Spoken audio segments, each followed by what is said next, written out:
You probably don't realize this. A lot of people don't, but AI is already at the point where it is currently, not some future prognostication, it is currently capable of replacing most of your jobs. So if you work as a computer programmer, as an accountant, as a market researcher, and yes, as a data analyst, and I've made predictions about this in the past, and I think I was wrong, your job is in jeopardy right now, not in the future, right now. So it's really important that you try to find some way to become economically valuable, because what you have been doing has been, up until this point, economically valuable, but it is not anymore, or it will not be soon. Now, you may not have lost your job already because companies are slow to adopt and they don't know what the capabilities that are already available. So if you're lucky, you might have 6 months, you might have a year, maybe even have 2 years. But it behooves you to start preparing as soon as you possibly can. Now, how do you do that? How do you become economically valuable? That's the important question, because the thing that you are paid for is economic value. Right? And economic value is determined, I'm going to go into the economics a little bit. Value is determined by supply and demand. Supply means how much of it is there that's available, and demand means how much do people want it. So in the past, let's say you're a computer programmer. Well, in the past, there's a lot of people that want computer programmers. There's a lot of people that want to build computer programs, and that's the demand. So there's high demand.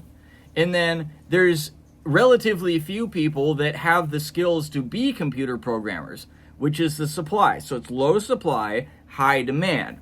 That's ideal. That's what you want. The lower the supply and the higher the demand, the more money you get paid. The more likely you are to find someone to pay you in the first place, and the more money that you get paid because you have a high economic value.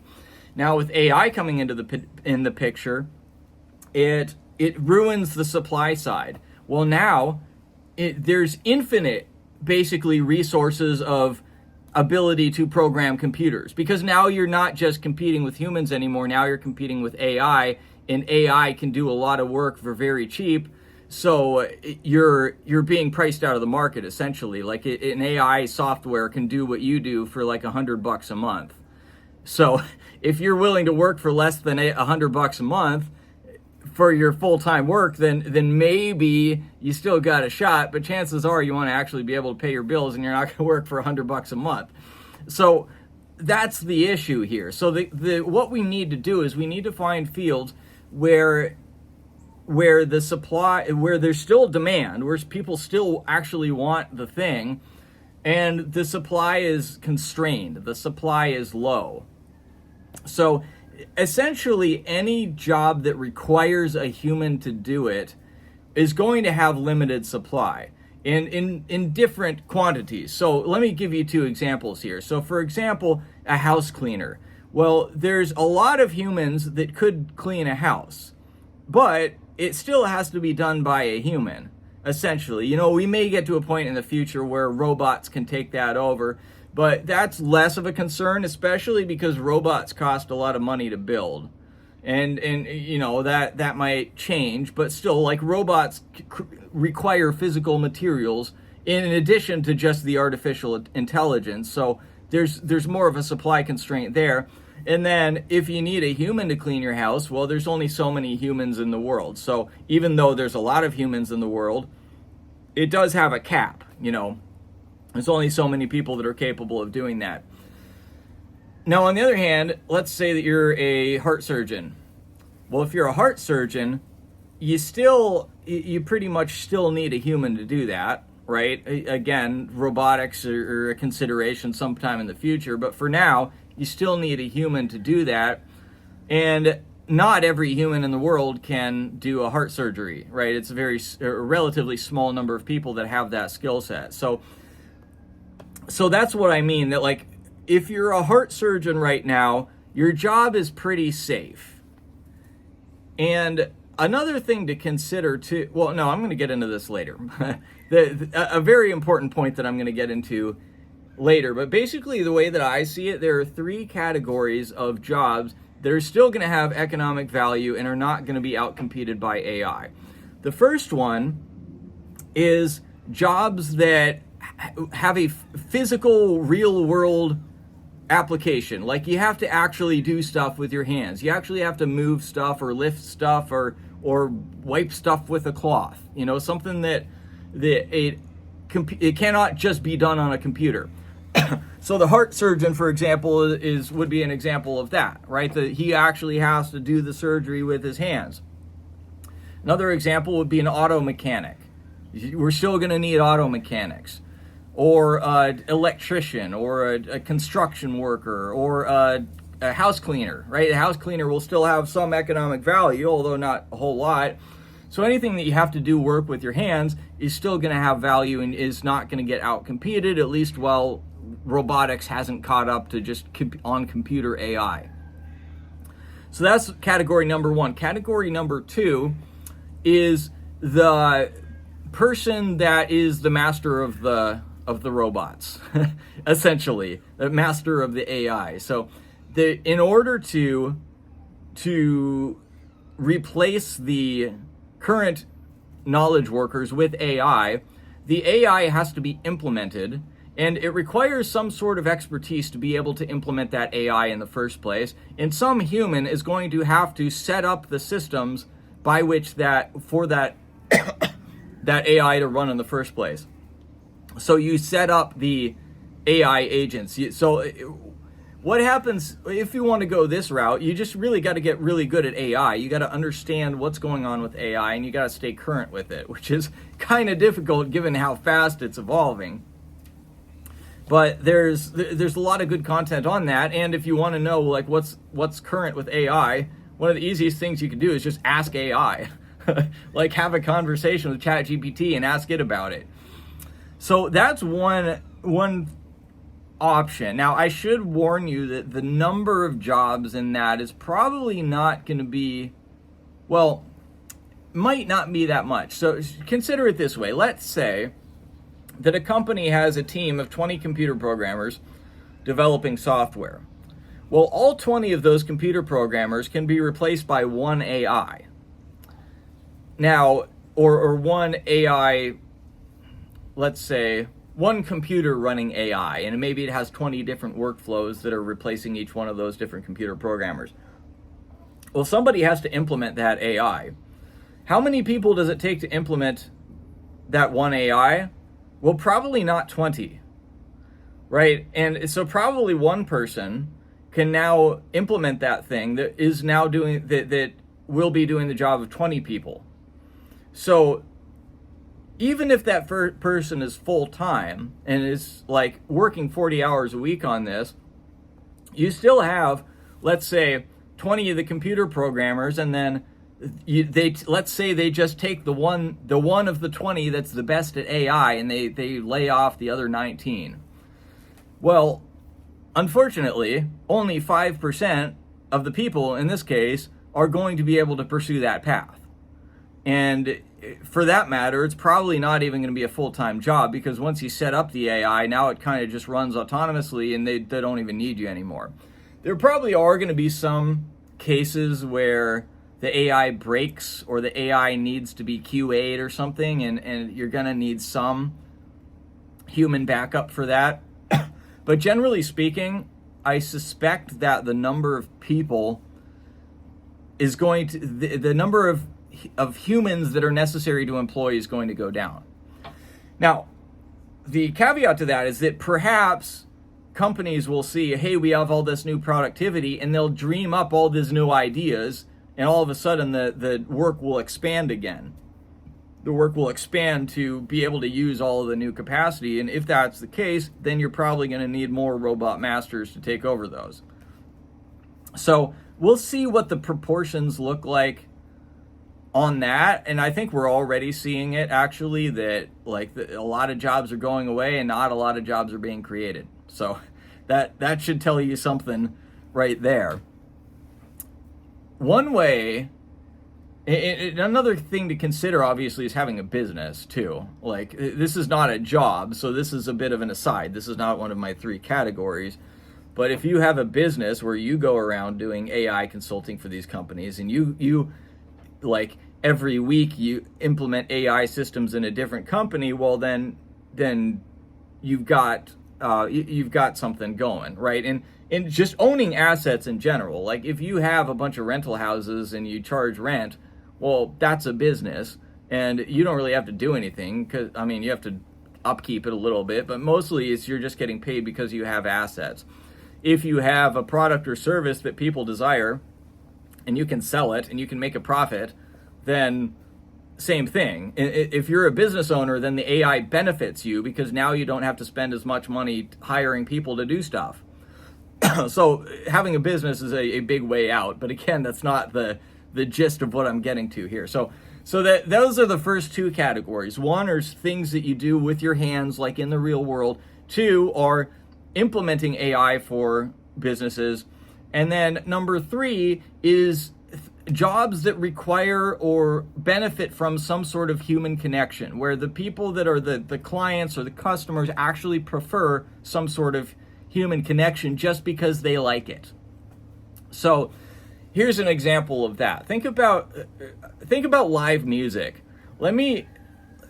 Let's say, because this is something we can demonstrate already. Let's say that you have one venue that is going to host a Metallica night, where for like 3 hours they're playing nothing but Metallica on their stereo, and they have a nice stereo system, sounds good, and they're playing Metallica. And then the venue next door has Metallica, the actual band, playing live. Which one is going to make more money? Like, which one can charge more for tickets? Which one is going to be more likely to get sold out? Which one is going to have more people that want to go there? Well, obviously the one with the live band, with the actual Metallica playing there. Well, why is that? If you look at it objectively, the one with the CD, with the recording, that's playing the recording, well, the recording is meticulously done. It's everything is perfect. It's mixed and mastered. Every little level is perfectly set with each other. I was a musician for a long time, so I know how this works. It's like the recorded version is objectively better than the live version. However, people prefer the live, even though the mixing isn't perfect. It's not, there's no like mastering involved. The musicians are gonna make mistakes here and there. They might forget lines. Like it's not as good objectively. However, everybody still prefers it. Why? Well, because human connection has an economic value in and of itself. So if you go see Metallica live, you are connecting with the human beings that form the band Metallica. Whereas if you go and see it at the other venue that's just playing it on the stereo, well, you get objectively better music, but you don't get that kind of human connection with the band.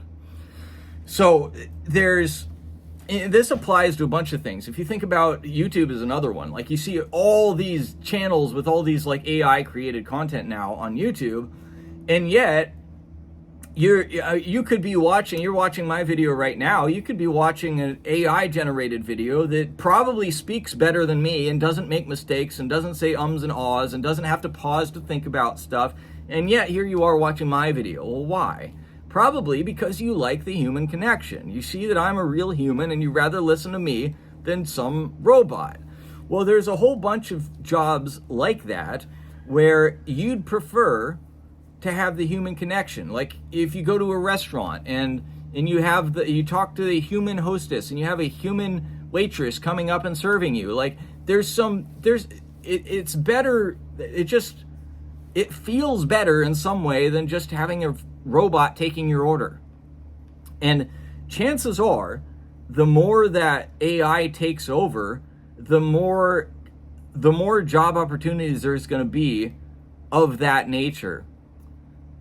And if you think about what jobs already are more AI proof or AI immune, it's the ones where those things matter. So let me give you the counter example again of a computer programmer. Well, how much does human interaction matter with a computer programmer? The answer is zero. You don't have any interaction with the actual human computer programmer. You're only interfacing with the program itself. Same thing with an accountant, right? You really don't care about interacting with the accountant. You just want your books done. You just want your numbers crunched, etc. So the more the human element matters in your profession, the more safe it is. And if you can find a profession that has a human element that matters, the less likely that is to be taken away. And by the way, the less likely that is to be taken away by robots too, when we have actual physical robots that are doing things. So the robots may, for example, like an auto mechanic could potentially be replaced by a robot at some point. Now, that's not as big of a threat because, like I was saying earlier, or it's not as immediate as a threat because robots cost money, and it takes a lot more money to build a robot than it does to build an AI program. But it is something to consider for the future. Whereas something like a therapist, for example, you probably want a human-to-human connection if you're talking to a therapist. Now, some people might not care, and ChatGPT is already like an objectively better therapist than pretty much any human therapist. Although, actually, that brings up another point in that AI models they just repeat whatever's kind of the mainstream understanding of things, at least as they are now. If you want some alternative viewpoints, because the mainstream is corrupt and wrong and just like misleads you, and it's full of propaganda about all sorts of things. So for something like psychology or health, the mainstream is just dead wrong a lot of times, and a lot of people recognize that. And so if you ask ChatGPT how to be healthy, it's going to give you bad information because it's just repeating the mainstream information. So in that case, you could maybe make a case for a knowledge worker that is valuable because you're giving information that is better than the information that the mainstream and therefore the AI models have. Although that's going to be something that can be taken over by AI at some point, because you just create a new AI that uses the alternative information, and there you go. But that's a potential for the moment. But I think those three categories that I went over, those are going to be your best bet. Again, number one is things that you have to do actually in the real world. Be a farmer, grow food, be a mechanic, be an electrician, etc. AI can't do that. Anything that can't be done purely on a computer. Two, be the master of the AI programs. Help companies to implement AI programs. Or number three is to do a job that requires human-to-human connection, or which human-to-human connection is a big value add. Find something like that now. Don't wait on this. Like, find one of those three, or maybe multiple of those three pathways if you're an accountant or a computer programmer or something like that, because your job as is probably ain't long for this world. So don't put this off. This is going to save you a lot of pain and heartache if you figure it out now. So thanks for watching. I'll see you in the next one.